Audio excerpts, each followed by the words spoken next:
जय श्री श्याम, हारे के सहारे की जय हो, शीश के दाने की जय हो, लक दातार की जय हो। दोस्तों, उम्मीद करती हूँ श्याम बाबा के आशीर्वाद से, श्याम बाबा की कृपा से आप और आपका परिवार कुशल मंगल होगा और बाबा श्याम की कृपा हमेशा अपने भक्तों पर ऐसे ही बनी रहे। श्याम बाबा हमेशा अपने भक्तों का ऐसे ही कल्याण करते रहें। दोस्तों, जो लोग हमारे वीडियोस को देख रहे हैं, जो नए लोग हमारे चैनल से जुड़ रहे हैं, सबसे पहले वो हमारे चैनल को सब्सक्राइब कर बेल आइकन को ज़रूर प्रेस कर लें, क्योंकि हम लेकर आते हैं अपने चैनल पर श्याम बाबा से जुड़ी जानकारियाँ, श्याम बाबा के सत्य चमत्कार और बाबा श्याम के सत्य अनुभव, जो हम आप सभी लोगों के साथ शेयर करते हैं। और आप भी हमारी वीडियोस को आगे ज़्यादा से ज़्यादा शेयर कीजिए, ताकि और भी लोग श्याम बाबा से जुड़ सकें, श्याम बाबा की कृपा पा सकें। दोस्तों, कहते हैं ना कि अगर मन में विश्वास पक्का हो, आप सच्चे दिल से किसी भी भगवान को मानते हो, और आप जब किसी भी परेशानी में हो, और जब अगर आप उस परेशानी में अपने किसी भी भगवान को, जिसको भी आप मानते हो, अगर आप सच्चे दिल से उनका नाम ले लो, उन्हें पुकारो, तो वो किसी न किसी रूप में आपकी मदद करने आ ही जाते हैं। फिर चाहे वो कितनी भी बड़ी से बड़ी परेशानी हो, आपकी हर परेशानी का हल निकालते हैं, हर परेशानी को ख़त्म करते हैं, किसी न किसी रूप में वो आके आपकी मदद कर ही देते हैं। तो आज मैं आपको दिल्ली में रहने वाले एक ऐसे व्यक्ति की कहानी सुनाने जा रही हूँ, जिसे सुनकर आपकी आंखें नम हो जाएंगी, आपकी आंखों में पानी आ जाएगा, आप यकीन नहीं कर पाओगे, आप बाबा श्याम पर पूरा विश्वास करने लग जाओगे इस कहानी को सुनने के बाद। इसलिए कहानी को अंत तक ज़रूर सुनना, और अगर वीडियो पसंद आए तो प्लीज़ वीडियो को लाइक करें, शेयर करें, और कमेंट बॉक्स में जय श्री श्याम लिखना बिल्कुल भी ना भूलें। तो दोस्तों, आज की जो कहानी है, ये राजेश की कहानी है, जो कि दिल्ली के रहने वाले हैं। राजेश जी की 2 बेटी हैं और 1 बेटा है। राजेश जी बताते हैं कि उन्होंने बचपन से ही बहुत ज़्यादा दुख सहे हैं, गरीबी का सामना करा है।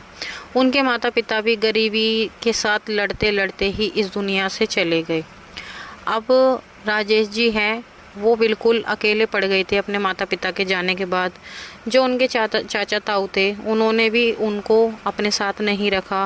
वो कहते हैं ना कि माँ बाप के बिना उनका कोई नहीं होता, कोई चाचा ताऊ किसी का नहीं होता। हर रिश्तेदार, हर दोस्त, कोई भी हो, सब साथ छोड़ देते हैं।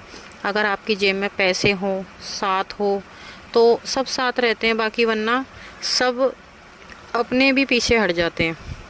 तो ऐसे ही कुछ राजेश जी के साथ हुआ था। राजेश जी के जब माता पिता का स्वर्गवास हो गया था, तो राजेश जी बताते हैं उनके ताऊ चाचा ने भी उनको नहीं अपनाया, और जो उनकी हिस्से की प्रॉपर्टी थी, उनसे बचपन में ही साइन करा लिए गए। जिस वक्त उनके फादर, माता पिता उनके जब एक्सपायर हुए थे, तो उनकी कोई ज़्यादा एज नहीं थी, उनसे साइन करा लिए थे। अब राजेश जी के पास कुछ भी नहीं बचा था। राजेश जी को इतनी जानकारी नहीं थी, उन्होंने साइन वगैरह कर दिए, और उनसे उनके हिस्से की प्रॉपर्टी वगैरह लेने के बाद उनको मतलब ऐसा कर दिया था, उनको अपने से दूर भेज दिया था कि भाई हम तुम्हें नहीं रख सकते, हम तुम्हारा खर्चा नहीं उठा सकते, तुम देखो, अपनी ज़िंदगी है, तुम्हारी ज़िंदगी है, तुम खुद देखो। राजेश जी दर दर भटकते रहे, ठोकरे खाते रहे। राजेश जी बताते हैं कि उनकी करीब 15 साल की उम्र थी। अब ऐसी उम्र में उनको ये नहीं समझ आ रहा था वो क्या करें। जो उनकी खेलने कूदने की उम्र थी, उस उम्र में उनका ये मानो कि उनके सिर पर इतनी बड़ी जिम्मेदारी थी, उनको अपने आप को संभालना था। उनकी 3 बहनें थी, उन्हें भी संभालना था। उनको ये नहीं समझ आ रहा था कि वो आखिर अब क्या करेंगे और कैसे करेंगे। उन्हें अपनी बहनों को भी देखना था। उनकी जो 3 बहनें थी, वो तीनों ही उनसे छोटी थी। उन्हें अपनी बहनों को भी पालना था, अपने आप को भी देखना था। तभी राजेश जी ने बहुत कोशिश की, पर उन्हें कहीं पर काम नहीं मिला। फिर उन्हें एक चाय की दुकान पर काम मिला। उन्होंने चाय की दुकान पर कुछ समय तक, करीब 1 से 2 साल तक उन्होंने चाय की दुकान पर काम किया, जिसमें उन्हें करीब महीने के 3000 रुपये मिलते थे। अब 3000 रुपये में उनको ये नहीं समझ आ रहा था कि वो क्या करें। इतनी छोटी सी उम्र में इतनी बड़ी जिम्मेदारी, 3000 रुपये में वो अपनी तीनों बहनों को कैसे पालेंगे, कैसे घर का खर्च चलाएंगे। वो तो जिसकी दुकान पे वो काम करते थे, चाय वाले की दुकान पे, वो बहुत ही दयालु इंसान थे, बहुत सज्जन थे। उन्होंने कहा कि बेटा, तुम्हारे माता पिता नहीं है, तुम इतनी छोटी उम्र में काम कर रहे हो। तभी राजेश जी ने सारी बात बताई। राजेश जी ने कहा कि उनके माता पिता बचपन में उन्हें छोड़ के चले गए हैं, और उनके साथ उनकी 3 बहनें हैं, उनके चाचा ताऊ हैं, पर वो उन्हें उनके साथ अपने साथ नहीं रखते, तो इस वजह से उन्हें काम करना पड़ रहा है। वो जो चाय वाले थे, जिनकी दुकान थी, वो कहने लगे, बेटा देख, मेरे पास ज़्यादा तो कुछ नहीं है, पर मेरा एक घर है, वहाँ पर एक कमरा है, अगर तू चाहे तो तू वहाँ पर अपनी बहनों को लेकर रह सकता है। वो काफ़ी सज्जन इंसान थे।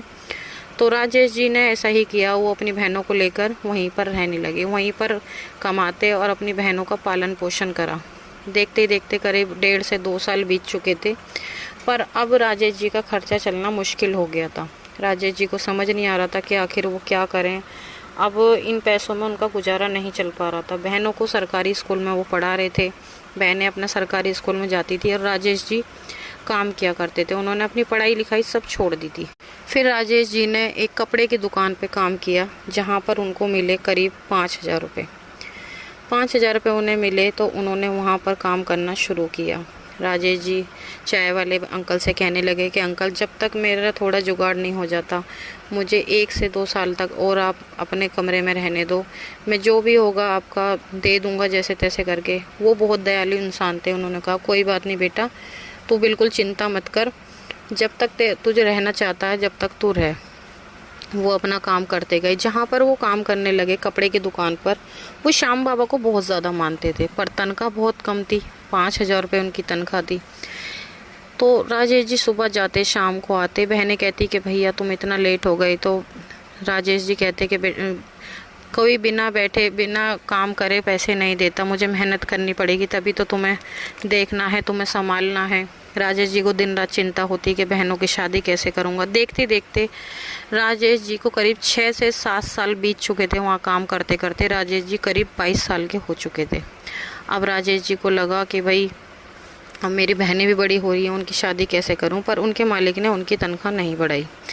एक दिन राजेश का मालिक कहने लग गया कि 2 दिन दुकान बंद रहेगी, मुझे खाटू श्याम जी जाना है, अगर तुझे चलना है तो तू भी साथ में चल। राजेश जी को बहुत ज़्यादा टेंशन हो गई। राजेश जी को लगा कि एक तो पैसे भी ज़्यादा नहीं देता, ऊपर से जहाँ कहता वहाँ साथ भी जाना पड़ता है, लेकिन क्या करूँ, अगर मैं नहीं गया तो मेरा काम हटने की दिक्कत, मुझे कहीं और काम भी नहीं मिल रहा। तो वो राजेश जी के कहने पर संग चले गए। पूरे रास्ते वो मन ही मन अपने मालिक को कोसते हुए गए, कुछ ना कुछ बोलते हुए गए। ऐसे ही करते करते जब वो खाटू श्याम बाबा के दरबार पहुँचे, वहाँ जाकर देखा बहुत ज़्यादा भीड़ हो रही थी। चारों तरफ से बस जय श्री श्याम के नारे लग रहे थे। और राजेश जी को लगा कि ये सब पता नहीं क्या है, इतना अंधविश्वास फैला हुआ है दुनिया में बहुत ज़्यादा। उनको ये लग रहा था कि कोई भगवान नहीं होते, क्योंकि वो अंदर से पूरी तरह टूट चुके थे। जब ही राजेश जी के जो मालिक हैं वो कहने लगे कि ये खाटू श्याम बाबा का दरबार है। उन्होंने वहाँ से एक लॉकेट लिया और प्रसाद लिया, वो राजेश को दिया और कहा, और एक फ़ोटो ली कि ये अपने घर के मंदिर में लगाइयो बेटा, ये हारे के सहारे हैं। जो भी इंसान इनके पास हार के आता है ना, वो फिर कभी ज़िंदगी में हारता नहीं है। बाबा से जो भी कुछ मांगो वो उन्हें देते हैं। जब भी राजेश जी को बहुत तेज़ गुस्सा तो आ ही रहा था मन ही मन।